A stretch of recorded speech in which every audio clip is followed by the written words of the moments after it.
Good evening, everybody. This is Cinnamon Noir. And this is the Ramen Shaman. Welcome back to Shovel Knight.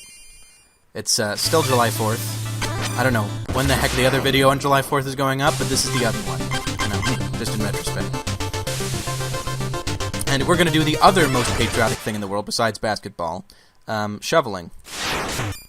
Yeah, totally. Okay. So, this is the second stage, Spectre Knight's stage.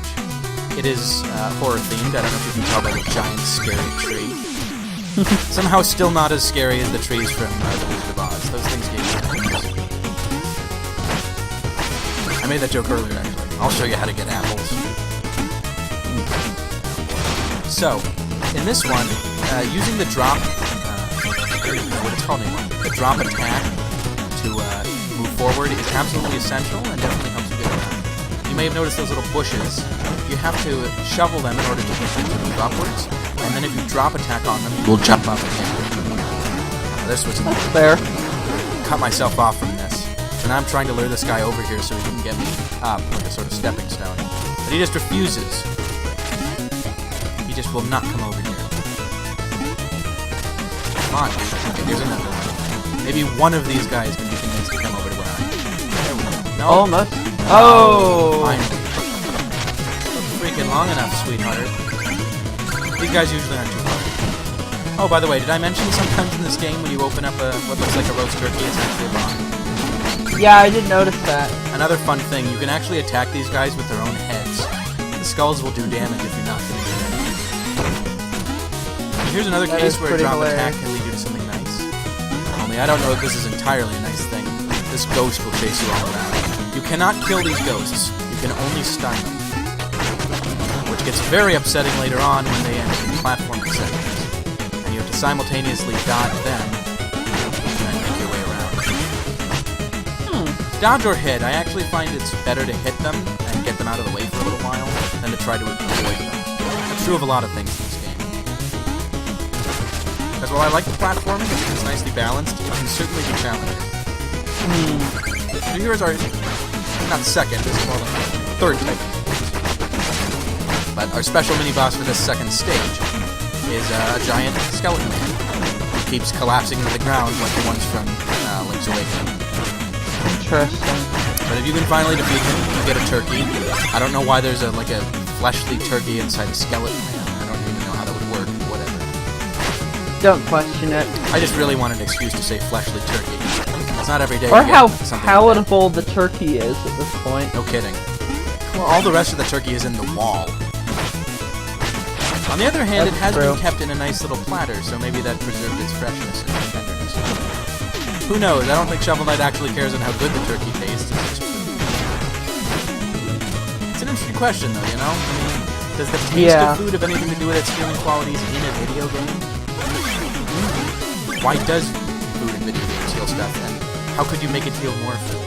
You know, like in Tales... Well, in some video games, it definitely does. It does. Like in Tales of Symphonia, if you cook things wrong, they'll heal less damage. And the best part about it is you can cook a sandwich wrong. Some characters are so bad at cooking, they literally can't make a sandwich. I would not want to live in this world if I was that bad at making food. No. Actually, one of the best fighters in the entire game is the worst cook. That leads to some funny little skits later on. But yeah, here, this is an interesting little puzzle. So you can flip these things to put them up, but then you try to get on top of them and you don't get enough air. So what we actually have to do is hit them twice. Or at least you have to hit that one twice. Not actually that, what's the term? Intuitive, but definitely an interesting way to solve the puzzle. Kind of reminds me of Metroid Prime, where you have to do a triple bomb jump, and they've never even told you that was possible before. But it is for an optional thing. I like games where extra content and stuff like that is hidden behind special stuff, where you have to know secret moves to do it. Obviously, games where you have to do that for stuff that's required is really infuriating, since you can't always figure it out. But if it's hidden, you know, it's all good. Especially if the game's easy enough that you don't need the special stuff. Indeed. Which I would never call this game easy, but it's very doable, if that makes any sense. I've heard people call this game Nintendo hard, and that's really not fair at all. This game is much easier to master than a typical Nintendo game. It's much more No, fair, yeah. also. But you know, hey, if I do this game reasonably well and people just chalk that up to me being an amazing gamer, so much the better for me. Right? I just think it's because the game is easy. No, I would describe Shovel Knight as an overall very moderate challenge game with some difficult parts. Yeah. Even this, the funny thing is, some of the hard parts actually occur early on in the game. For instance, the part earlier which we saw in King Knight's stage, where you have to go on the books that appear when you hit the... Sorry. Yeah, the books that appear when you hit the magic book. That's one of the harder platforming segments in the whole game, and it occurs right at the beginning. Kind of a curious thing. Oh, wow. Yeah. Really? So there I accidentally knocked that treasure pile into the hole, which means it's lost forever. Oh, whatever. It's not that much in terms of gems. And as I've said before, it's easy to get gems in this game. So here's Chester. We managed to find him once again, and he has another little artifact for us. This time it's the Phase Lock, which allows you to briefly become invulnerable. This is... I'm not going to call it broken, because the game nicely accommodates it, but it's one of the most useful artifacts in the entire game. Not only will it make you invincible, but it also temporarily pauses your motion without pausing the rest of the game. So it's useful in cases where you want to, say, get onto a platform that's moving in midair, but you mistime your jump a little bit. You can use the Phase Locket to just freeze your position until the platform is right next to you. You can also keep on using it. You don't need to, for instance, be in a special position to use it. So you can be invulnerable effectively with no gaps in between the times when you get hit. Oh, wow. Yeah, it's way useful. Anyone playing this game, I would not recommend trying to complete it without getting the Phase Locket at some point. And it's easy to get, you know, this is only the second level. That definitely happens in this game. The earlier artifacts are, I would almost call them essentials, but they're not strictly essential. While the later artifacts, while they're fun, are not really that important. Some of them I would barely even recommend. We're going to get to one of those eventually. Some of them basically aren't even worth the money you spend to get them. I only get them for completion's sake. Because I am an LP professional. An LP professional. This is a confusing little area. I tried for a long time to figure out how you can get over to that section with the 3 gems. It turns out you can't get to it from here. You have to get to it from the other room. There also seems like there's no way out of that room, but actually there are some fake floors that you can fall through to get here. For some reason, even though I don't find many fights in this game difficult, I have trouble getting these guys done with. It's just the fact they hop around so much, I think. I can make them a little Does this tricky. lantern have to be lit for him to be vulnerable? No, it doesn't. At least I don't think so. I think the lantern is just a cosmetic touch.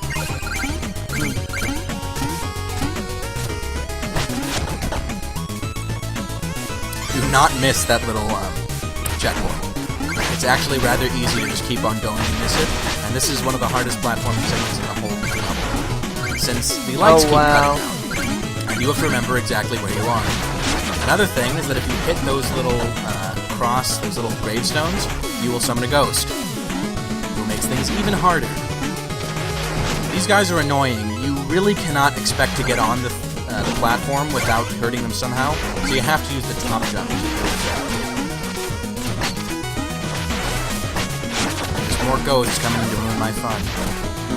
Here we go. But we're finally through it. This is the last part of the game.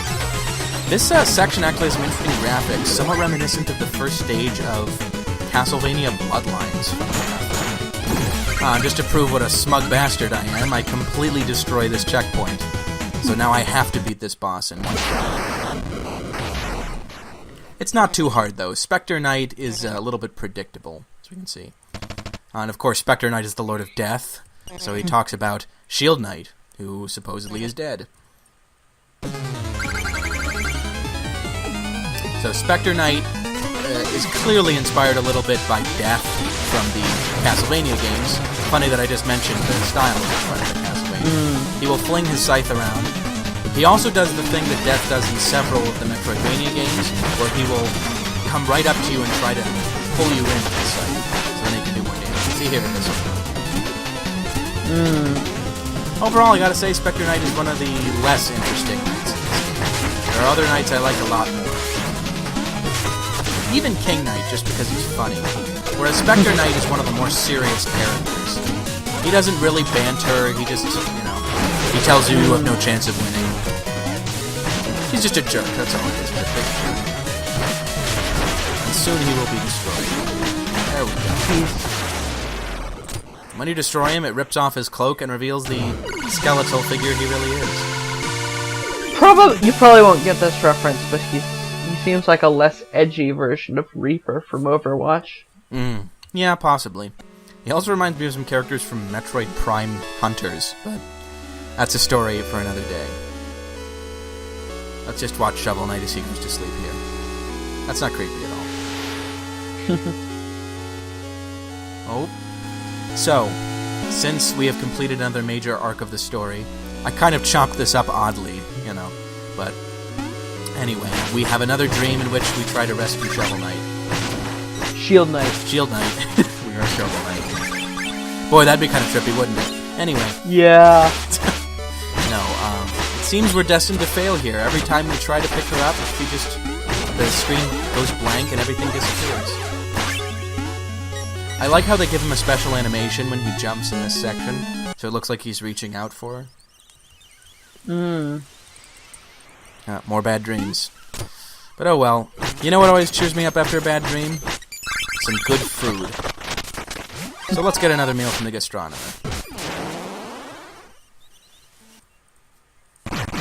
So that destroys that final lock, which reveals a new treasure hunting section. We haven't done one of those yet, but we may in this episode, we may not. I've actually kind of forgotten. It's been a long time since I've played these.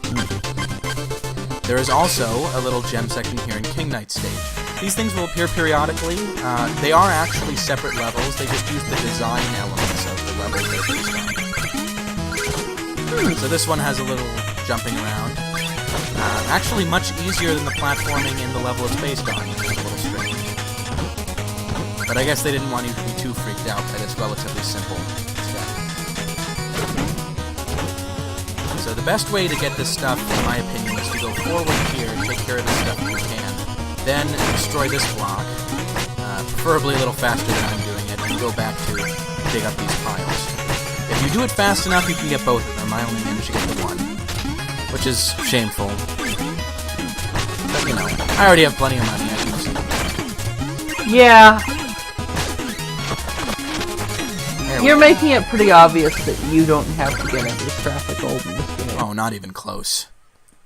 This is more like, I would say, a Twilight Princess level, where there's a lot of stuff to buy early on, but as you get later in the game, money becomes less and less important. It's not as bad as Twilight Princess, where like after the halfway point there is nothing worth buying, except for the stupidest item in the whole game, which people who've already played Twilight Princess know what I'm talking about, and people who haven't, you should play it. So the gastronomer always dances when he sees you have a meal ticket, because he loves his work. Wouldn't you? And he's made us this weird little egg poison thingy. It's kind of creepy looking. So increasing your magic early on is pretty cheap. You know, it just goes 1,800, 2,200, but it racks up pretty soon. In fact, the last magic upgrade is one of the most expensive things in the game. It's about 8,000 gold.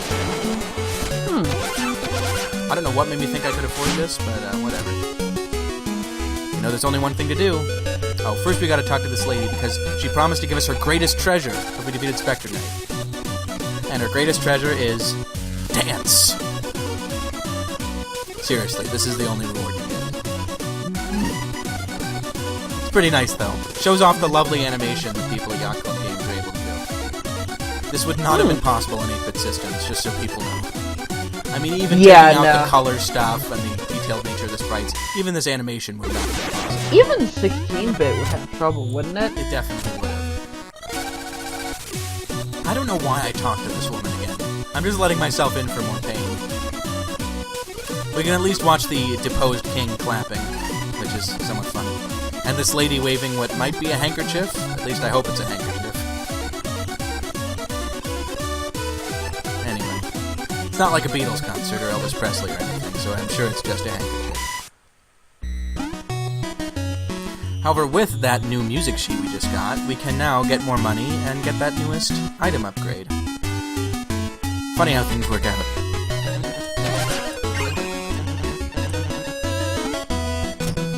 I do not ask the bard to play any more music. I learned my lesson after last time when I had him play the boss music, and it played for like 4 minutes and burned everybody's eardrums. And I think we all know better now. So I'm just gonna ride out of town on this girl's little hoop. Or happening hoop. So apparently that was not 5 seconds, which is what's required for the feed. But I do get it eventually, I promise. So here is a place with a lot of spikes. The only way to get through here is to have the phase locket. And so this is basically sort of a training ground to test how well you can use it. There's a couple of things like this in the game. Not as many as I would have liked, actually, because I feel some parts of this game would definitely have benefited from stuff like this. But, you know, they do the best they could. You can't think of everything the first time you make a game. Indeed. Funnily enough, Yacht Club Games actually did set up a little poll. I don't have a link to it or anything, but maybe you can just look it up. Where they asked people what they'd want for their next game. And I do hope people don't just pick Shovel Knight 2, because really, these guys can make so much more. But, you know, it wouldn't be the end of the world. I do like Shovel Knight. But anyway, in that, they might be able to put in some of the stuff they didn't manage to do in this game. Well, you know, this game takes a lot of cues from Mega Man. I hope the one thing it doesn't take is the constant dizzying sequels. Especially given what we saw happen to Mighty No. 9 recently. Oh god. Not to put too fine a point on it, but people were not happy. And it kind of seems like Keiji Inafune is really clueless when it comes to public relations. Crying like an anime fan on prom night? Yep. Yeah, I didn't realize how much you knew about this guy. I think maybe you know more than I do. I've been staying abreast of the news enough to know about that. So here we are in the Explodatorium, the home of Plague Knight. These little starting areas, you just walk across these things and get flames. You gotta be a little careful here, but it's not too hard to dodge. This next thing, however, much harder to get past. These are exploding plague rats. They don't actually give you the plague, but you will be exploded. And it's kind of hard to avoid them, to be honest. They jump up and try to hit you, and then these annoying potions just spring up and hurt you. I want something where exploding plague rats give you the exploding plague. Exploding plague.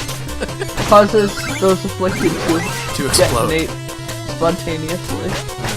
You don't even want to hear about pneumonic exploding plague. They just cough on you when you explode. That wasn't as funny as I'd hoped it'd be. Anyway.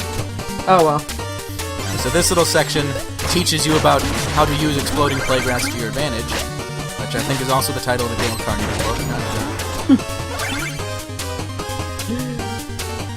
This section can be a little tricky, especially since you can't stay in one place. However, if you effectively use the phase locket, this section is a complete joke. You can just walk right on the spikes. Nothing to worry about. The phase locket really is kind of broken, I hate to say it. It's not that I don't like using it, but, you know, sometimes more challenge is important, you know? I'll keep that in mind. Yeah, if you want to challenge yourself, go through the whole game without using the phase locket. That's sort of like hard mode. Although this game does have a hard mode. In fact, it has multiple different ways to make the games harder for yourself, which we are going to see in future videos. Not all of them. So one of the interesting things about this level are these little dust blocks. Unlike many of the blocks that require 2 hits, these not only instantly blow up, but also you'll go right through them, instead of bouncing off. That can be a little tricky to deal with. Also tricky to deal with, these little chinchilla-looking things, which they seem nice, but don't let that fool you. As soon as they get within about 5 game feet of you, they will start rushing towards you with their teeth out. And they are nasty little buggers. The game often throws them at you while you're climbing on ladders or doing other platforming sections. Yeah, you'll get to see one close up here. Oh wait, no you won't. Way too soon. No? I guess they're being nice to you. These guys are annoying, I promise. Never thought I'd see the day when I had to excuse not being bad at a game, but whatever. These things can be a little annoying. These are spiders that shoot out poison, I don't know, little spit blobs. Very confusing. They're one of the stranger enemies in the game. Especially since this being a Mega Man-like game, the enemies are never giving any explanation for what they are. So I don't know where those things came from or what they are. This section can be very tricky. not only do you have the rats that explode, but also you have these birds dropping explosives, and every time they drop them, or you hit these things, it'll explode something. Stupidly, I get rid of a platform there, which means I can't get up on top of the level, and therefore I can't get that music sheet. But you know what the heck, this isn't 100% run. God help you if it was. No kidding. Besides, I'm not actually a big fan of the music in this stage, so it's not like it makes any personal difference to me whether I get it. I was trying to lure this guy over here, assuming that I could get him into a position where I could bounce off his head. But I think the game understood that, and so that didn't happen.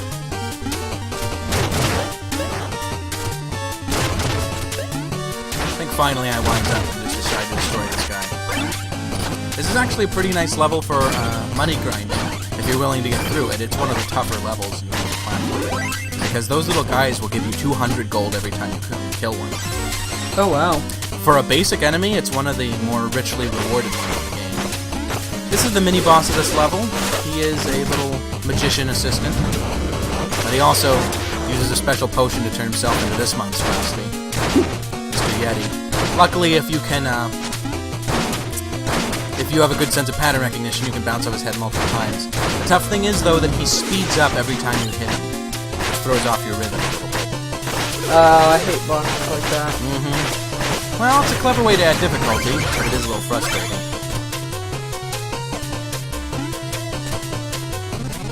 So now in this section, instead of the earlier flame things, which would only hit when you walk on top of them, these things are on a timer.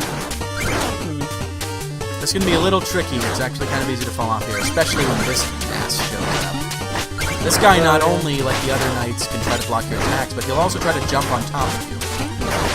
He's actually harder, just in terms of hitting him, than the Black Knight was in the first stage, because he can more easily kill you outright, just by knocking you off. Finally, I got rid of the bastard. There we go. Now I'm showing you sort of how the phase locket can help you time jumps. You might have seen there, I was going to fall on that thing right when the flames out. But instead, I used the phase locket. Not only was I invincible, of course, but also there's the fact that it delayed my drop. There is one exception to my typical rule. By the way, now you can see these guys chomping. You cannot use the phase locket when you're on a ladder. That makes this section in particular a little difficult. All you really need is some good timing. And to be careful. This game definitely rewards carefulness. So here, this is one of the Plague Knight's experiments. They're little cloned slime versions of Shovel Knight. They don't actually imitate your movements like Dark Link from Ocarina of Time. They just kind of do the same kind of things you would do. They jump around, they try to drop on your head. Only they run around a lot more than Shovel Knight does. It's kind of funny, I was synchronized with that one first. Almost makes you think they have intelligence, but they don't. They're just stupid clones.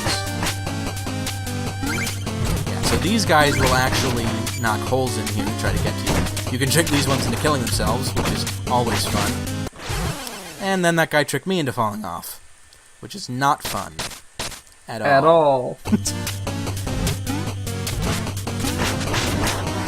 So yeah, I go back over there. This actually does, however, give me a chance to point out that when you eat the turkey or something like that from one of the dishes, the next time you go through the level, you will not get the same thing. It'll be a reduced health item. In this case, a little baby carrot, shriveled up carrot, gives you like 1 health. That's an inducement to you not to screw up and die. Or to save the turkey until you really need it. So now this time I'm much more careful.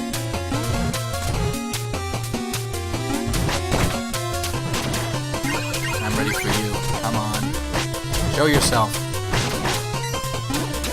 This part is a little annoying. If you're not careful, you can get knocked off the platform very easily. One reason why I typically use the phase locket turret. You might notice I'm absolutely spamming the phase locket.